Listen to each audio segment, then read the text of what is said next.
విద్యాధరుల చేత, సాధ్యుల చేత, మునివరుల చేత పరివేష్టింపబడి ఉన్నాడు. అటువంటి సమయంలో పుణ్య నదులన్నీ కూడా, దిక్కులన్నీ కూడా స్త్రీల రూపాన్ని పొంది వచ్చి ఆయనని సేవిస్తున్నాయి. అటువంటి సమయంలో శుభప్రదమైనటువంటి రూపం కలిగి ఆ విశేషమైనటువంటి అలంకారమును ధరించి ఉన్నటువంటి పార్వతీదేవి వెనక నుంచి వచ్చి హేళగా శంకరుడి యొక్క 2 నేత్రములను పువ్వుల వంటి తన నేత్రములతో పల్లవపాణి ఆ చేతులతో కప్పింది, మూసింది. ఆవిడేదో క్రీడార్థంగా, వినోదార్థంగా మూసింది. అంత తెలియనిదా కాదు. శివవైభవాన్ని లోకానికి ప్రకాశింపచెయ్యాలని అనుకుంటుంది తల్లి జ్ఞానప్రసూనాంబ. కాబట్టి ఆ తల్లి ఆ శంకరుడి యొక్క 2 కన్నులు వెనక నుంచి వచ్చి చిరునవ్వుతో చేతులతో మూసింది. మూసేటప్పటికీ వెంటనే జగత్తంతా కూడా సూర్యుడు, చంద్రుడు, నక్షత్రములు, అగ్ని లేనిదై పెనుచీకటిలో మునిగిపోయేటప్పటికే ప్రాణికోటులన్నీ కూడా తల్లడిల్లిపోయి. ఇది గమనించినటువంటి పార్వతీదేవి ఆశ్చర్యపోతుండగా లోకంలో ఉండేటటువంటి ప్రాణులను కాపాడడం కోసం పరమేశ్వరుడు 3వ కన్ను తెరిచాడు. వెంటనే ఆ కంటిలోంచి వచ్చినటువంటి మంటలు ఆ కొండనంతటినీ కూడా కమ్ముకున్నాయి. అప్పుడు పార్వతీదేవి వెంటనే శంకరుడి యొక్క పాదముల దగ్గర నమస్కారం చేసింది. నమస్కారం చేసి శంకరుణ్ణి ఆమె ప్రశ్నించింది. అసలు నేను ఏదో హేళగా, క్రీడగా మీ 2 నయనములను మూసినంత మాత్రం చేత లోకంలో ఇంత కారు చీకట్లు అలుముకున్నాయి కదా, దీనికి కారణం ఏమిటి అని అడిగింది. అడిగితే ఈ లోకంలో ఉన్నవన్నీ నా స్వరూపాలే, నాకు ఏది కలుగుతుందో అదే లోకాలకు కలుగుతుంది. నేను కానిదేం లేదు కదా పార్వతి, అన్నీ నేనే ఉన్నాను. నా 2 కన్నులు మూస్తే లోకమంతటా చీకటైపోతుంది. కన్నులు మూసుకుంటే చీకటి, నేను కన్నులు మూసుకుంటే లోకమంతా మూసేసుకున్నట్టే. అందుకని చీకటైపోయింది. ఇది నేను కానిదేదీ లేదు సుమా అన్న విషయం నిరూపణం చేస్తోంది. భూతములకు భయం కలగకుండా ఉండడం కోసం, భూతములంటే ప్రాణులకు భయం కలగకుండా ఉండడం కోసమని, చీకటిని తాత్కాలికంగా తొలగించడం కోసమని నా యొక్క లలాటమునందు ఉన్నటువంటి 3వ కన్ను తెరవవలసి వచ్చింది అని చెప్పాడు. చెప్తే పార్వతీదేవి ఆ శివ వైభవానికి ఎంతో సంతోషించింది. తదనంతరం ఆ తల్లి, ఓ నిటలాక్ష, నీకు 4 ముఖములు ఎందుకు వచ్చాయి అని అడిగింది. అంటే శంకరుడి విషయంలో 5 ముఖములు కదా చెప్తాం. సద్యోజాత అఘోర తత్పురుష వామదేవ ఈశానములని 5 ముఖములు. తత్పురుషము అంటే తూర్పుని చూస్తూ ఉంటుంది, అఘోరము అంటే దక్షిణాన్ని చూస్తుంది, సద్యోజాతము అంటే పశ్చిమాన్ని చూస్తుంది, వామదేవము అంటే ఉత్తరాన్ని చూస్తుంది, ఈశానము అంటే 5వ ముఖం పైకి చూస్తూ ఉంటుంది, ఆకాశతత్వంతో ఉంటుంది. అదే జనన మరణ చక్రం నుంచి విడుదల చేస్తుంది, మోక్షప్రదాత. అయినప్పుడు 5 తలలతో ఉండేటటువంటి పరమేశ్వరుణ్ణి 4 తలలతో ఉన్నవాడిగా ఇక్కడ పార్వతీదేవి ప్రశ్న చేసింది అంటే ఆమె తత్వ సంబంధమైనటువంటిది కాకుండా ఒక ప్రధాన ప్రయోజనం కోసం ఆయన 4 తలల ముఖములను ధరించినటువంటి సన్నివేశం గురించి ప్రశ్నిస్తోంది అని అన్వయం చేసుకోవలసి ఉంటుంది. అంతేకాని శంకరుడికి 4 ముఖాలున్నాయి అని భావన కూడదు. ఎందుకనంటే సర్వసాధారణంగా ఆయనని పంచశిరుడు, 5 తలలు కలిగిన వాడుగానే లోకంలో ప్రఖ్యాతి. అటువంటి శంకరుడు వెంటనే ఆమె వేసినటువంటి ప్రశ్నకి జవాబు చెప్తూ, ఈ లోకంలో సుందుడు, ఉపసుందుడు అనబడేటటువంటి రాక్షసులు ఉండేవారు. వాళ్ళు అపారమైనటువంటి భుజశక్తి కలిగినటువంటి వారు, చాలా విశేషమైనటువంటి శౌర్య ప్రతాపములు కలిగినటువంటి వారు. వాళ్ళు అస్త్రముల చేత సంహరింపబడరు, శస్త్రముల చేత సంహరింపబడరు. అస్త్రము అంటే అభిమంత్రింపబడుతుంది.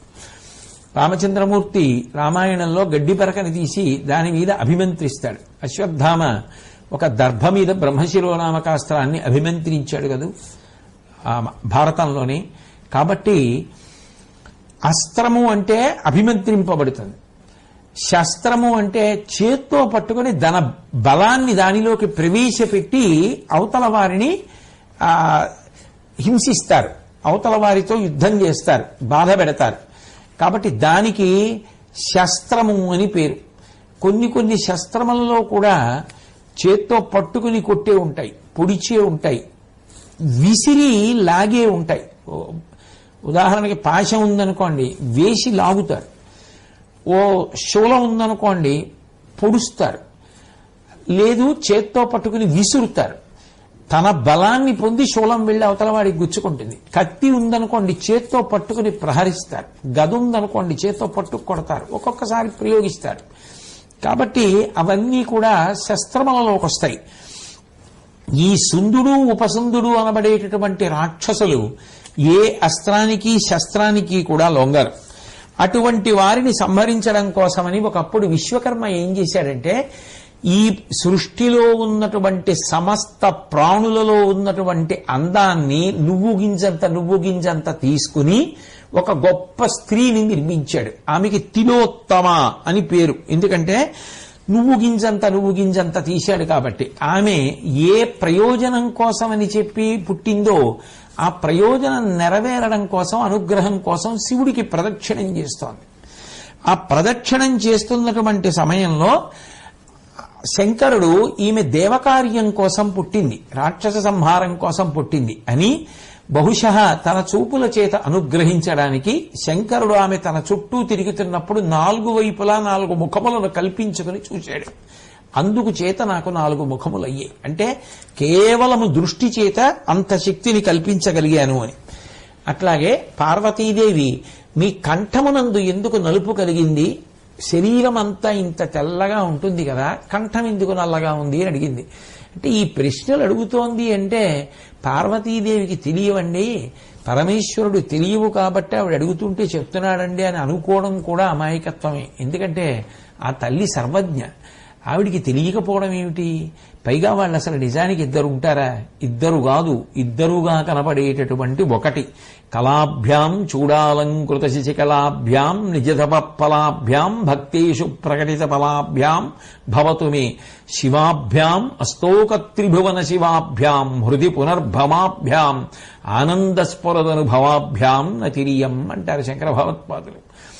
ఒక్కటే 2 అవుతూ ఉంటుంది. మరి అడగడం ఎందుకు, చెప్పడం ఎందుకు అంటే లోకానికి తెలియడం కోసం, ఆ శివతత్వం ప్రకాశించడం కోసం ఆ తల్లి ప్రశ్న వేస్తూ ఉంటుంది, ఆయన జవాబు చెప్తూ ఉంటాడు, అనవలసి ఉంటుంది. కాబట్టి శంకర, మీ కంఠానికి నలుపు ఎందుకు వచ్చింది అని అడిగింది. అడిగితే ఆయన జవాబు చెప్తూ, ఒకప్పుడు దేవతలు రాక్షసులు కలిసి అమృతోత్పాదనం చేయడం కోసమని క్షీరసాగర మథనం చేశారు. ఆ క్షీరసాగర మథనం చేసినప్పుడు అందులోంచి హాలాహలం పుట్టింది.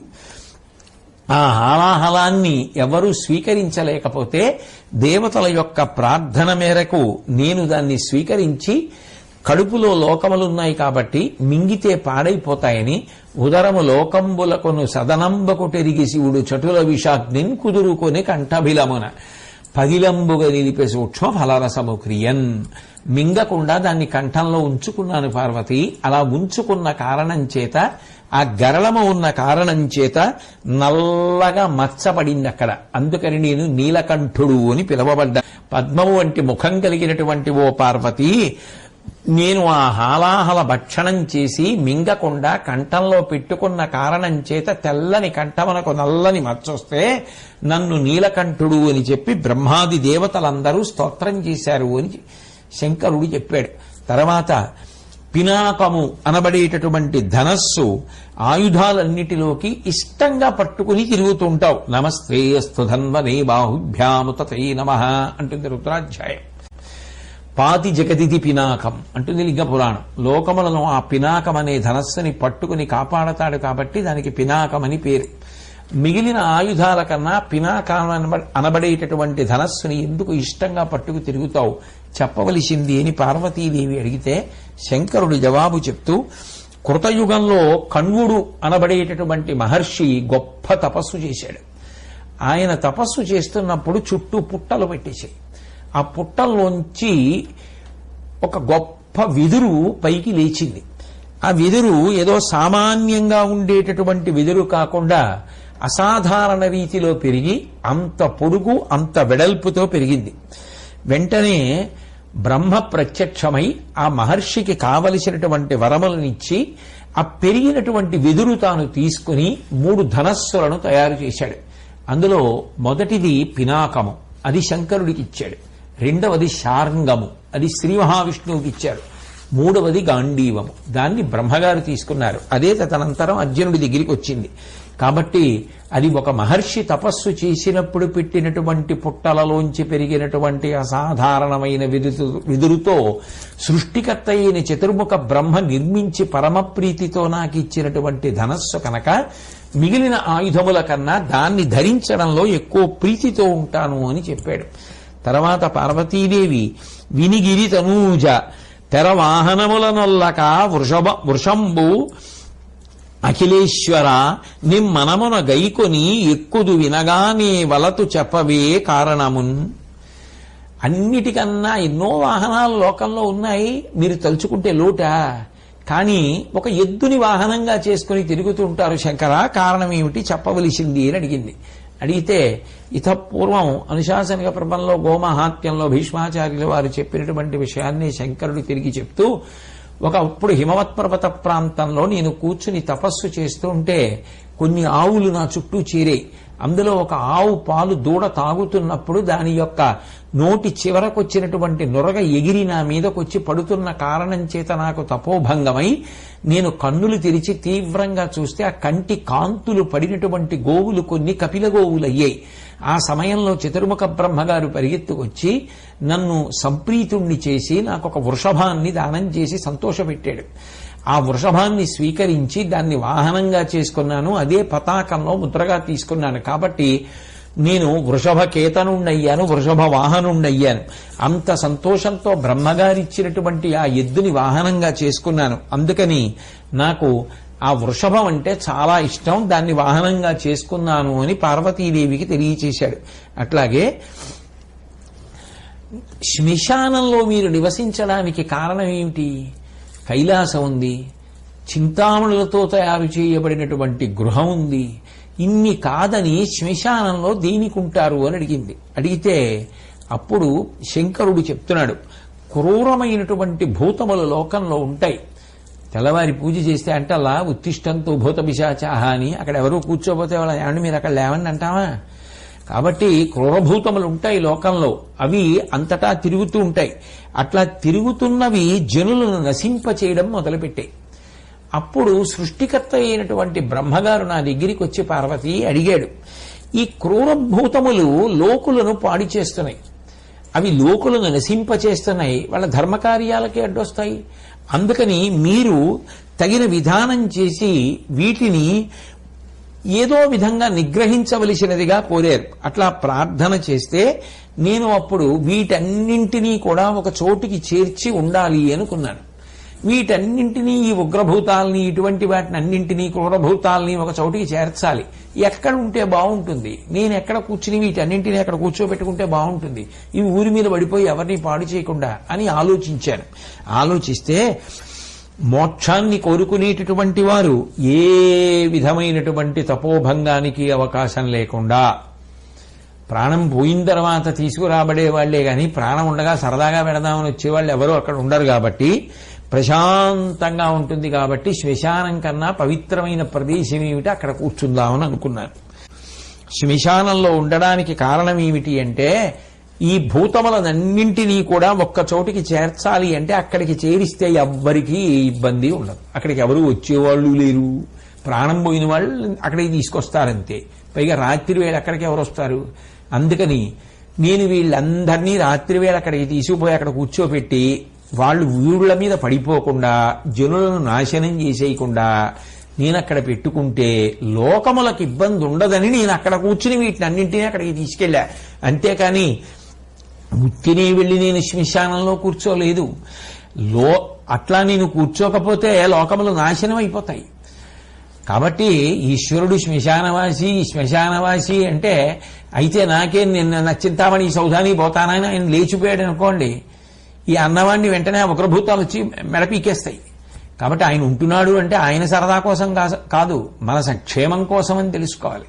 మహాత్యాగి శంకరుడంటే. కాబట్టి అందుకు అక్కడ ఉంటున్నాను. ఇంకా విశేషం ఏమిటంటే పార్వతి, అన్ని భూతములు అక్కడ చాలా ప్రశాంతంగా ఉంటాయి. ఎందుకంటే నా దగ్గర అది ఉంది, వాడు పట్టుకుపోతాడేమో, వీడు పట్టుకుపోతాడేమో, ఈ గొడవేం లేదుగా. అక్కడికి పూర్తిగా వైరాగ్యం వచ్చేస్తుంది. ఎందుకంటే నా శరీరం అనుకున్న శరీరం కూడా కాలిపోతుంది. అక్కడ ఇంకా ఏముంది దెబ్బలాడుకోవడానికి? అందరికీ ఉండేది ఏమిటంటే అయ్యో ఉన్న సమయం అంతా పాడు చేసేసుకున్నామే అని ఏడవడం ఒకటే ఉంటుంది. కాబట్టి వాళ్ళని ఓదార్చడానికో అవకాశం. అందుకని నేను అక్కడ ఉన్నాను. అక్కడ ఉండి అన్ని భూతములు అక్కడికే చేరుతాయి కాబట్టి అక్కడ ఉన్నటువంటి సమస్త భూతములకు కూడా ఏ విధమైనటువంటి అరమరికలు లేకుండా చేరుతాయి కాబట్టి అక్కడ ఉండి వీటన్నింటినీ నియంత్రిస్తున్నాను. కాబట్టి నాకది నివాస స్థానమైంది. అంటే పార్వతీదేవి అడిగింది, ఈ బూది మీరు భస్మ రాసుకుంటారు ఒంటికి, అట్లాగే ఎముకల మాలలు ధరిస్తారు, పాములు ఆభరణాలు, గొడ్డలి శూలం మీకు ఆయుధాలు, ఇంత తీవ్రత కలిగినటువంటి భయంకరమైన రూపాన్ని ఎందుకు ధరిస్తూ ఉంటారు శివ అని అడిగింది. ఎందుకంటే శివుడికి అదొకటే రూపం కాదు, శివుడి యొక్క ఆహ్లాదకరమైనటువంటి రూపం ఉంది. ఘృతరీతి ఘనీభూతం సచ్చిదానంద విగ్రహం, నేయి ముద్ద పోసినట్టుగా ఉంటుంది. అప్రాకృత శరీరం తం అతిమన్మధరూపిణం, కోటి మన్మధుల లావణ్యంతో ప్రకాశిస్తూ ఉంటాడు.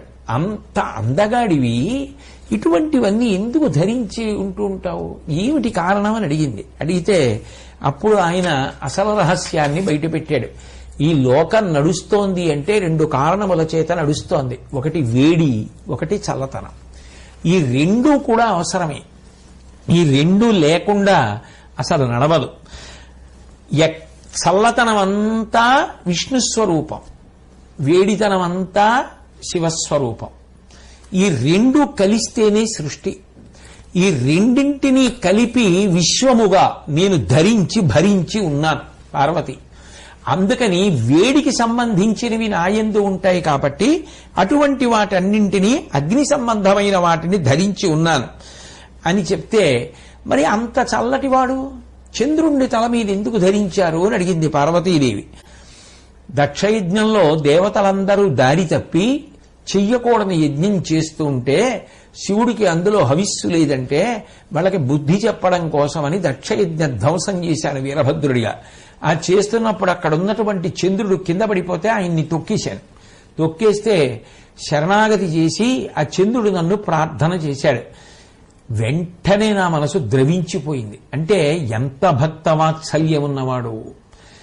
అయ్యో అని వంగి ఇతనికి నేను చెయ్యగలిగిన ఉపకారం ఇంతే అని వెంటనే తీసి నెత్తి మీద పెట్టుకున్నాను.